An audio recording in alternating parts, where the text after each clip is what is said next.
Enfin, nous avons le droit ou plutôt aux 2 premiers épisodes de la série Daredevil Born Again.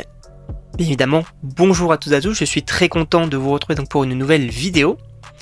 Sachez, dans un premier temps, avant de donner mon avis sans spoiler, il faut dire que, alors oui, cette critique arrive du coup le jour même de la sortie des 2 premiers épisodes, mais ce ne sera pas forcément toujours le cas, parce que j'ai un emploi du temps qui, on va pas se mentir, est quand même assez chargé. Pour rappel, je suis quand même étudiant, et on va dire que dans la majorité des cas, je pense que ça arrivera plus le samedi, le temps que je voie les épisodes donc en fin de semaine pour vous en faire la critique, et que ça sort du coup le week-end tranquillement, voilà. Et là du coup j'ai la chance d'être disponible pour regarder les 2 premiers épisodes, et dans un premier temps sans spoiler, quel plaisir. Quel plaisir. Alors je pense que l'une on va dire des questions qui peut revenir, c'est est-ce que c'est trop différent de la série Netflix ? Et alors certains vont dire oui, certains vont dire non. Je suis plus dans l'optique de dire qu'en fait c'est entre guillemets le parfait mélange entre Disney, donc ce côté un peu super héroïque, où on va mettre quand même des effets spéciaux, on va quand même faire des références, etc., teaser des choses, etc., et le côté Netflix, c'est-à-dire tout ce qui va être au niveau du sérieux, au niveau de l'intrigue également. Moi je dirais, et même des plans, je dirais que c'est un mélange des deux. Et franchement j'ai adoré. Honnêtement j'ai adoré. Alors, bien évidemment la série Netflix est selon moi parfaite. Là ces 2 premiers épisodes, je dirais pas que c'est parfait parce qu'il y a quand même des choses à redire. Notamment au niveau, on va dire quelques points négatifs très légers. Au niveau par exemple des effets spéciaux. On sent que parfois il y a des effets spéciaux et ça rend pas forcément trop bien. Faudrait peut-être un peu retravailler dessus. Et aussi on va dire au niveau du point de vue visuel parce que parfois c'est beaucoup trop éclairci, on voit pas trop ce qui se passe à l'image. Mais mis à part ces 2 détails là qui sont quand même on va dire que des détails, on va dire que je chipote, mis à part ça j'ai adoré. Donc voilà, concernant mon avis sans spoiler. Maintenant on va passer avec spoiler. On peut parler de la scène d'introduction, s'il vous plaît. Quel plaisir. Alors, à ne pas déformer mes propos, je dis que la scène est tout simplement géniale. Avec Bullseye, avec Matt Murdock, Karen, Foggy. J'ai adoré. Et sachez qu'on avait raison. Puisque dans cette scène d'introduction, Foggy, malheureusement, décède. Et alors j'ai pas pleuré, mais j'avais les frissons.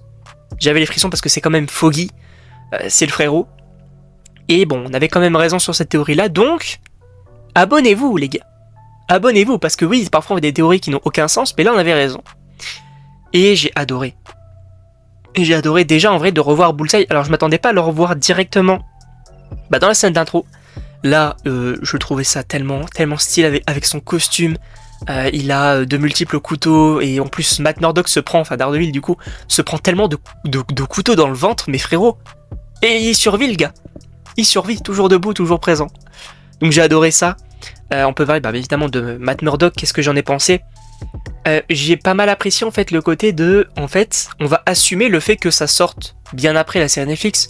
Il me semble que la dernière saison donc de Daredevil c'est sorti en 2018. Donc il y a quand même pas mal d'années.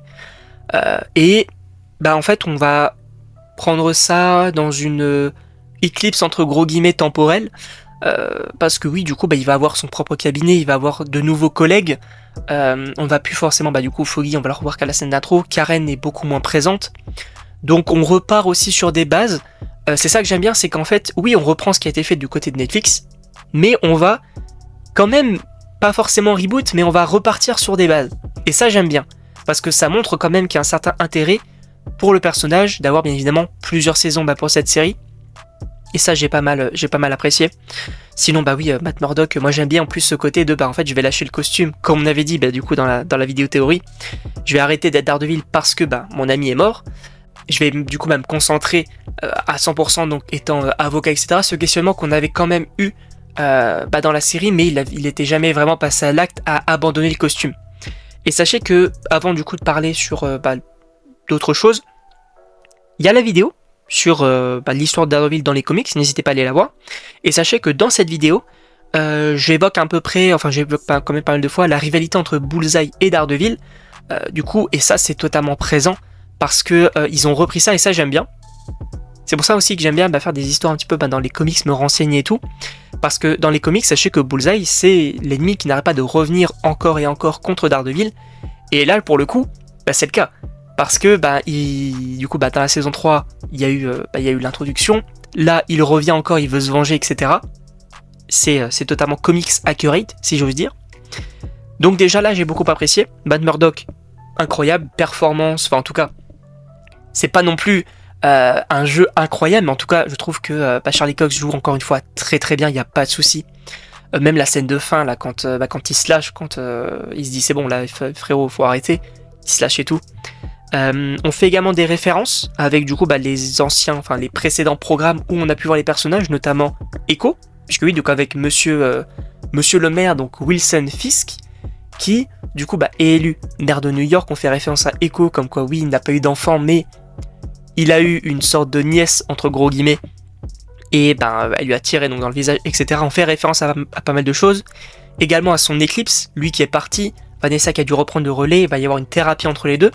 Je trouve que c'est quand même ultra intéressant parce que, en fait, Fisk, là pour le coup, alors, on peut se dire, oui, peut-être que là du coup il a envie d'être gentil, mais là où pour le coup, en fait, je comprends pas, c'est pourquoi est-ce que les gens votent pour lui ? Parce qu'on n'a pas oublié ce qui s'est passé. Ça a été quand même le roi de la pègre. Il est revenu, il a tenté d'être gentil avec le FBI. Au final, tout le monde s'est rendu compte que c'était de la supercherie. Et là, il revient en mode je vais être maire de New York, suivez-moi. Et les gens disent ok. J'ai pas forcément compris. On fait bien évidemment référence également, j'y pense, à Punisher et à Spider-Man aussi. Et aussi, alors concernant Fisk, moi j'ai beaucoup apprécié. J'ai beaucoup apprécié parce que même si il paraît un peu gentil, il menace quand même c'est pas le procureur, c'est le commissaire, il me semble. Il menace quand même le commissaire en disant frérot, tu vas être de mon côté. Sinon, j'ai des dossiers sur toi et je vais pas hésiter à les lâcher. C'est aussi ça la politique et c'est ça que j'ai beaucoup aimé, et notamment le peuple.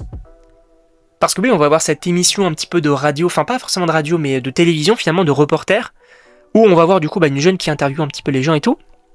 Et ça, je trouve que ça manque cruellement. De voir le peuple, de voir ce que les gens pensent de ce qui se passe. Et je trouve que ça hyper intéressant, notamment du coup au niveau politique. Donc ça, j'ai beaucoup apprécié. Également, du coup, bien évidemment, le deuxième épisode sur... Alors, je me souviens plus du nom de l'accusé, mais c'est White Tiger. On voit d'ailleurs...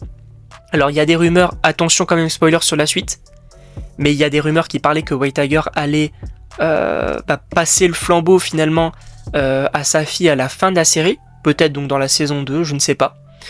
C'est vrai qu'il y avait des gens qui voulaient voir une grande actrice dans le rôle de White Tiger, donc la fille de ce personnage-là peut-être. Il y avait des fancasts, notamment Jenna Ortega. Moi en réalité je dis pourquoi pas. Mais en tout cas, globalement, j'ai adoré. J'ai adoré cette série, et en plus de ça, je dirais que je ressens quand même une certaine qualité. Que ce soit du coup au niveau de la réalisation, il y a quand même des plans qui sont plutôt intéressants. On va essayer de faire quand même des plans séquences, ou en tout cas des plans qui sont assez longs. Donc moi j'aime bien ce côté-là. J'aime bien évidemment ce que peut donner également la série, parce que c'est pas une saison 4, mais c'est pas un reboot. Et c'est un mélange entre les deux, et moi je trouve que ça fonctionne plutôt bien. Et j'ai extrêmement hâte de voir la suite. En tout cas, n'hésitez pas à me dire ce que vous en pensez dans les commentaires. Et donc moi je vous dis à la prochaine pour une prochaine vidéo.